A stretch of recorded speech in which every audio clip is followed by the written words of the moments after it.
വയനാട് പുനരധിവാസം വേഗം നടപ്പാക്കാനാണ് തീരുമാനമെന്ന് മുഖ്യമന്ത്രി. ഇതുവരെ കേന്ദ്ര സഹായം കിട്ടിയിട്ടില്ല. പുനരധിവാസത്തിനായുള്ള ഭൂമി ഏറ്റെടുക്കലിൽ പ്രശ്നം ഉണ്ടാകില്ല. 1 കോടി രൂപ വരെ സഹായം തേടി രാജ്യത്തെ എല്ലാ MP-മാർക്കും കത്തയച്ചിട്ടുണ്ട്. ദുരന്തത്തിന് ഇരയായവർക്ക് 300 രൂപ വീതം നൽകുന്നത് തുടരാനാകുമോ എന്ന് പരിശോധിക്കും. പുനരധിവാസം പൂർത്തിയാകുന്നതുവരെ വാടക വീടുകളിൽ കഴിയുന്നവരുടെ വാടക നൽകുന്നത് തുടരുമെന്നും മുഖ്യമന്ത്രി പറഞ്ഞു. കേന്ദ്ര സർക്കാരിൽ നിന്ന് ഇതുവരെ ധനസഹായം ലഭിച്ചിട്ടില്ല. PDNA റിപ്പോർട്ടിൻ്റെ അടിസ്ഥാനത്തിൽ കേന്ദ്ര സഹായം ലഭ്യമാകുമെന്നാണ് പ്രതീക്ഷിക്കുന്നത്. പുനരധിവാസത്തിൻ്റെ ഭാഗമായി പുനരധിവസിപ്പിക്കേണ്ട ആളുകളെയാണ് വാടക വീടുകളിൽ താമസിപ്പിക്കുന്ന സ്ഥിതി ഉണ്ടായിട്ടുള്ളത്. അത് പുനരധിവസിപ്പിക്കുന്നത് വരെ ആ വാടക വീട്ടിൽ താമസിക്കുന്നത് തുടരുന്ന സ്ഥിതി തന്നെ ഉണ്ടാകും. അതിന് നിശ്ചിത തുക അവിടെ അനുവദിച്ചിട്ടുണ്ട്. അത് തുടരുക തന്നെ ചെയ്യും. അതിലൊന്ന് നമ്മുടെ അവിടെ അവിടെ ദുരന്തത്തിനിരയായവർക്ക് 300 രൂപ കൊടുത്തതിനെ കുറിച്ചാണ്. അത് SDMA അനുസരിച്ച് കൊടുക്കാൻ കഴിയുന്നത് 3 മാസമാണ്.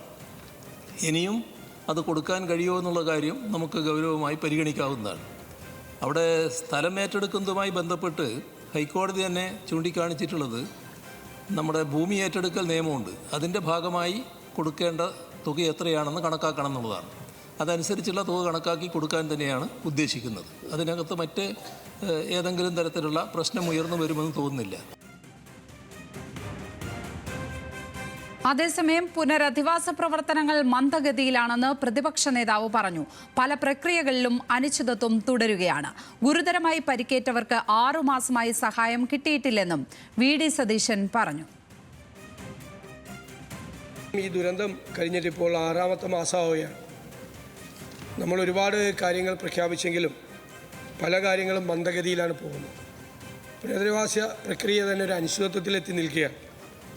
മാത്രമല്ല, ഏറ്റവും അവസാനമായി 1000 സ്ക്വയർ ഫീറ്റ് വീടിന് 30 ലക്ഷം രൂപ എന്ന സർക്കാർ തീരുമാനിച്ചതോടുകൂടി നിരവധി ഡോണേഴ്സ് അതിൽ നിന്ന് പിൻവാങ്ങിയിരിക്കുക. മാത്രമല്ല, ഈ 6ാം മാസമായിട്ടും ഗുരുതരമായി പരിക്കേറ്റ ആളുകൾക്ക് ഒരു ചികിത്സാ സഹായം പോലും ഇതുവരെ നൽകുന്നില്ല.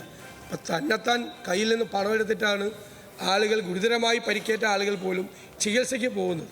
ഇത്തരം സാഹചര്യങ്ങൾ പരിഗണിച്ച് അടിയന്തരമായ ചില നടപടികൾ സ്വീകരിക്കാൻ സർക്കാർ തയ്യാറാവുമോ? വിവരങ്ങളുമായി നിയമസഭയിൽ നിന്നും അർജുൻ രാജ് ചേരുകയാണ്.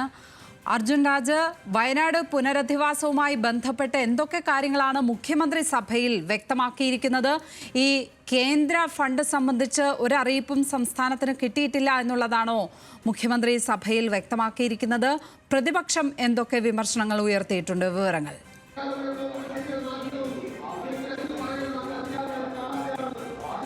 തീവ്ര ദുരന്തമായി പ്രഖ്യാപിച്ചിട്ടുണ്ടെങ്കിലും കേന്ദ്ര സർക്കാരിന്റെ ഭാഗത്തു നിന്ന് ഏതെങ്കിലും തരത്തിലുള്ള സഹായം ഇതുവരെ ലഭിച്ചിട്ടില്ലെന്നാണ് മുഖ്യമന്ത്രി നിയമസഭയിൽ വ്യക്തമാക്കിയത്. ഇത് സംബന്ധിച്ച് പലവട്ടം കേന്ദ്ര സർക്കാരിനെ സമീപിച്ചതാണ്. പക്ഷേ കേന്ദ്ര സഹായം ലഭ്യമായിട്ടില്ല എന്നത് വസ്തുതയാണെന്നാണ് മുഖ്യമന്ത്രി വിശദീകരിച്ചത്. 2021 കോടി രൂപയുടെ കേന്ദ്ര സഹായമാണ് കേന്ദ്രം ആവശ്യപ്പെട്ടത്. ഇക്കാര്യത്തിൽ സ്പോൺസർമാരുടെ സഹായത്തിന് പുറമെ NDRF, കേന്ദ്ര സഹായം, MP-മാരുടെ സഹായം ഉൾപ്പെടെയുള്ള തുകകൾ സംയോജിപ്പിച്ചുകൊണ്ടുള്ള പുനരധിവാസമാണ് സംസ്ഥാന സർക്കാർ ലക്ഷ്യമിടുന്നതെന്നാണ് മുഖ്യമന്ത്രി പറഞ്ഞത്. അത് എത്രയും പെട്ടെന്ന് നടപ്പാക്കാൻ സംസ്ഥാന സർക്കാർ സജ്ജമാണെന്നായിരുന്നു മുഖ്യമന്ത്രിയുടെ വിശദീകരണം. പക്ഷേ അതിനുശേഷം സംസാരിച്ച പ്രതിപക്ഷ അംഗങ്ങൾ വയനാട്ടിലെ പുനരധിവാസം മന്ദഗതിയിലാണെന്ന വിമർശനം ഉന്നയിച്ചു. പുനരധിവാസ പ്രവർത്തനങ്ങൾ അനിശ്ചിതത്വത്തിലാണെന്ന ഒരു ആശങ്ക ഉണ്ടെന്നായിരുന്നു പ്രതിപക്ഷ നേതാവ് VD സതീശൻ പറഞ്ഞത്. സ്പോൺസർമാരടക്കം പിന്മാറുന്ന ഒരു സാഹചര്യം അവിടെയുണ്ട്. മാത്രമല്ല, 6 മാസമായി ഗുരുതരമായി പരിക്കേറ്റ് ചികിത്സയിലുള്ള ആളുകൾക്ക് ധനസഹായം വൈകുന്ന കാര്യവും പ്രതിപക്ഷ നേതാവ് സഭയിൽ ചൂണ്ടിക്കാണിച്ചു. ഇക്കാര്യത്തിൽ എല്ലാ പ്രശ്നങ്ങളും പരിഹരിച്ച് മുന്നോട്ട് പോകും. പ്രതിപക്ഷ നേതാവിനുണ്ടായ അതേ വികാരം തന്നെയാണ് സംസ്ഥാന സർക്കാരിനും ഉള്ളതെന്നായിരുന്നു മുഖ്യമന്ത്രിയുടെ വിശദീകരണം. ഒപ്പം ഈ കാർഷിക മേഖലയിൽ കൃഷിഭൂമി നഷ്ടപ്പെട്ട ആളുകൾക്ക് ആ ഭൂമി തിരിച്ചു നൽകണമെന്നൊരാവശ്യം, അല്ലെങ്കിൽ കൃഷിഭൂമി നൽകണമെന്നൊരാവശ്യം കുറുക്കോളി മൊയ്തീൻ MLA ആവശ്യപ്പെട്ടപ്പോൾ അക്കാര്യം പരിഗണിക്കാൻ കഴിയില്ല, കൃഷിഭൂമി നൽകാനാകില്ലെന്ന നിലപാടാണ് മുഖ്യമന്ത്രി സ്വീകരിച്ചത്. അതേസമയത്ത് 3 മാസം അവശ്യ സഹായം എന്ന നിലയ്ക്ക് 300 രൂപ നൽകിയിരുന്നു. അത് തുടരുന്ന കാര്യത്തിൽ തീരുമാനമുണ്ടാകുമോ എന്നായിരുന്നു T. സിദ്ദിഖ് MLA യുടെ ചോദ്യം. അക്കാര്യം പരിശോധിക്കാമെന്ന് മുഖ്യമന്ത്രി പറഞ്ഞു. സംസ്ഥാന ദുരന്ത നിവാരണ നിയമപ്രകാരം അത് 3 മാസത്തേക്ക് നൽകുക എന്നുള്ളതാണ് നിയമം. പക്ഷേ അത് തുടർന്നും നൽകുന്ന കാര്യം ആലോചിക്കാമെന്ന് മുഖ്യമന്ത്രി വ്യക്തമാക്കിയിട്ടുണ്ട്. ഒപ്പം പുനരധിവാസം പൂർത്തിയാകുന്നത് വരെ വാടക വീടുകൾ കഴിയുന്ന ആളുകളുടെ വാടക തുക സംസ്ഥാന സർക്കാർ നൽകുമെന്നും മുഖ്യമന്ത്രി വിശദീകരിച്ചിട്ടുണ്ട്. പക്ഷേ ഇക്കാര്യത്തിൽ കേന്ദ്ര സർക്കാരിന്റെ തുക ഇതുവരെ നൽകാത്തതിലുള്ള ഒരു വിമർശനം സംസ്ഥാന സർക്കാർ പ്രതിപക്ഷമൊപ്പം ഉന്നയിച്ചിട്ടുണ്ട്. ഇക്കാര്യത്തിൽ തുക വൈകാതെ ലഭ്യമാകുമെന്ന പ്രതീക്ഷ സംസ്ഥാന സർക്കാരിന് ഉണ്ടെന്നാണ് മുഖ്യമന്ത്രി പറഞ്ഞത്. മറ്റൊന്ന്, വീടുകൾക്ക് 30 ലക്ഷം രൂപയാണോ ചെലവ് വരിക എന്നുള്ളൊരു കാര്യം പ്രതിപക്ഷം ചോദിച്ചിരുന്നു. ഒറ്റ വീടാണെങ്കിലാണ് 30 ലക്ഷം രൂപ ചെലവ് വരിക. ഒരുമിച്ച് അത്രയും വീടുകൾ നിർമ്മിക്കുന്ന സാഹചര്യം ആയതുകൊണ്ട് തന്നെ 30 ലക്ഷം രൂപയിൽ കുറവായിരിക്കും വീട് നിർമ്മാണത്തിന് വേണ്ടി വരിക എന്നാണ് മുഖ്യമന്ത്രി വിശദീകരിച്ചത്. അങ്ങനെ വയനാട് പുനരധിവാസവുമായി ബന്ധപ്പെട്ടുള്ള സംസ്ഥാന സർക്കാരിന്റെ നീക്കങ്ങളെ വിശദീകരിക്കുകയാണ് മുഖ്യമന്ത്രി ചെയ്തത്. അക്കാര്യത്തിലുള്ള ആശങ്ക പ്രതിപക്ഷവും അറിയിക്കുകയും ചെയ്തു. ലക്ഷ്മി. അർജുൻ രാജാണ് സഭയിൽ നിന്നും വിശദാംശങ്ങൾ പങ്കുവച്ചത്.